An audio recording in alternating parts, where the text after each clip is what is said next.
Alright, so I'm not going to overreact to game one. Let's just all take a deep breath, take a step back, and take things for what they are. This was definitely a magnet ball type of game for the Pacers, and Pacers fans told us and everyone talked about how it was going to happen at least once or twice in this series.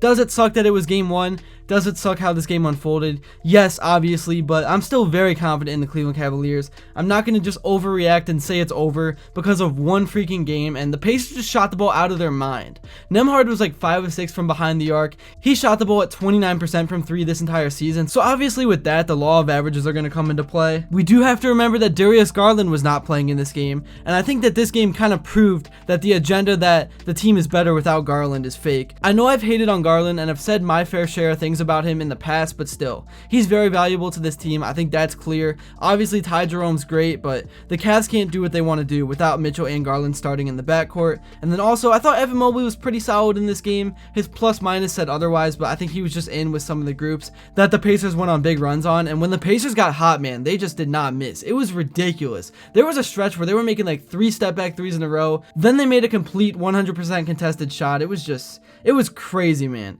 It definitely sucks that the Cavs are down 1-0, but I still think it's Cavs in 5, maybe Cavs in 6 if we're being realistic. They're going to make the adjustments. I definitely think they need to stop switching on Haliburton because that was barbecue chicken for him. You can't put Jared Allen on Tyrese Haliburton. You just can't do it. It was like in that Hawks play-in game when Jared Allen kept switching on to Trae Young. I know that Jared Allen is a great lateral defender. He can keep up with guards, but you can't do it every single play. He just got exposed, and the Pacers offense again was just, the ball movement was great. They were knocking down all their shots. It was a great game by them overall, but just according to the law of averages, this was not a real game because the Cavs shot under 30% from 3. That's not going to happen. Maybe that'll happen one more time this series, but on average, the Cavs should shoot around 40 to 50% from 3, and if that was the case today, then they would have won this game by double digits. It was just unfortunate how things unfolded. Dean Wade needs to step up. Isaac Okoro needs to be on limited minutes. I know he only played because Garland was hurt, but he just sucks, man. Dude can't hit a wide open shot in a big moment to save his life, and same goes for a lot of guys on this team, honestly. I know I'm just kind of rambling, and maybe it sounds like I'm panicking, but I'm not. I'm just trying to think things through because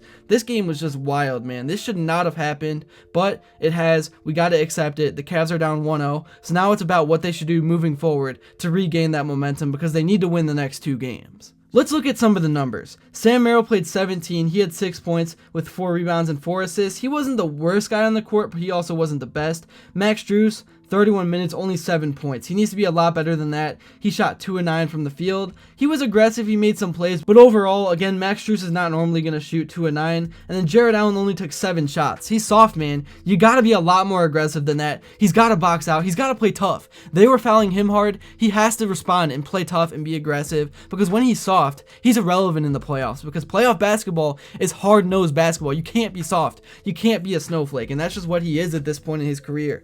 It's so sad to see. But also, I have no idea what the refs were on too. It was ridiculous. Jared Allen gave Mathurin like a love tap in the first quarter, and then DeAndre Hunter in the third or fourth got absolutely murdered, and they didn't call a foul even after Kenny Atkinson challenged. It was completely ridiculous. Like, how are you going to do that? That is just completely biased. Whatever, man. It's crazy. And Evan Mobley, he played 35 minutes, had a double-double with 12 and 10. He also had 2 steals. So overall, not the worst game from him. He was 9 of 13 from the field, but he was negative 20 in terms of plus minus. And then Donovan Mitchell, he had a big 33 points, but he took 30 shots to get it, so he was super inefficient. Obviously, when Garland comes to help him, that's going to make life a lot easier on him, but still, we need more efficiency out of Mitchell, especially in big games like this, and especially in games that are offensive chess matches. Ty Jerome off the bench, he did have 21 points, but I don't like Ty Jerome taking 20 shots. I love Jerome, but still, I think he should be in the 8 to 12 shot range per game. And then DeAndre Hunter, he had 11 and was 4 of 8. I thought he played pretty solid. He got fouled super hard a couple times. I thought he played great defense. But once again, I could say what I want about Jerome and Hunter, but they were 2 of the only guys that were in the positive in terms of plus minus in this game. So yeah, overall, we need to not panic. That's something that Cleveland fans are terrible at, and I think it's just because the PTSD from the past. This is not the same Cavs team as the last 2 years. This team is much deeper. They're different. Kenny Atkinson's going to make the adjustments. We are not going to see the same type of game in game 2. They're going to try to slow down the pace that the Pacers play at, and overall, I think the Cavs are going to shoot better from 3. They should win game 2 by double digits. Obviously, anything can happen, and if you're the Cavs, you cannot panic, even if the Pacers go on another magnet ball type of run. You have to stay composed, but I think they will. They have experience. They're the better team. Hopefully Garland's able to play. That would be huge. But yeah, let me know in the comments below what you thought about this game. I'm not going to panic. I'm not going to overreact. I know I've just kind of been frantically talking for the last 5 or 6 minutes. But yeah, that's kind of my reaction to game 1. Wasn't the best showing, but it is what it is at this point. I'll see you all later.